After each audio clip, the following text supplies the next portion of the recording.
ভিডিওটা ছিল গতকাল বিকাল ৪টার। তো আমি যখন কিচেনে যাব তার আগে আমার হাজবেন্ড ডিম নিয়ে এসেছে। তো ভালো করে ডিমগুলো ধুয়ে পরিষ্কার করে মুছে আমি রেখে দিচ্ছি।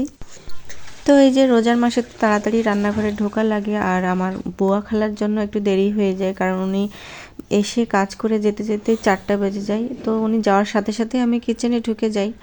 তো এই যে ডিমগুলো আমি রেখে দিচ্ছি, এগুলোতে অতটা ময়লা নেই। তো হাঁসের ডিমগুলোতে একটু ময়লা ছিল, তাই ওগুলো পরিষ্কার করে নিলাম। আর এইদিকে 2টা ডিম সিদ্ধ দিয়েছি, সাথে একটা হাঁসের ডিমও দিব।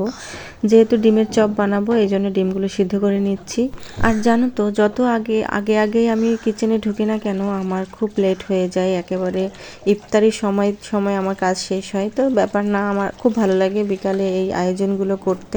প্রতিদিন ইফতারিতে কি করছি না করছি জানো, সব কিছু শেয়ার করতে ইচ্ছা করে, কিন্তু আমার কিচেনটা এত পরিমাণে ছোট, আমার ভিডিও করতে না একদম ভালো লাগে না। কোথায় স্ট্যান্ড রাখবো, কোথায় মোবাইল রাখবো, এই টেনশনে আমার একদম ভালো লাগে না, যেহেতু কিচেনটা একদম ছোট। তো এখন আসি তাহলে, তোমরা সবাই খুব ভালো থাকবে, টাটা।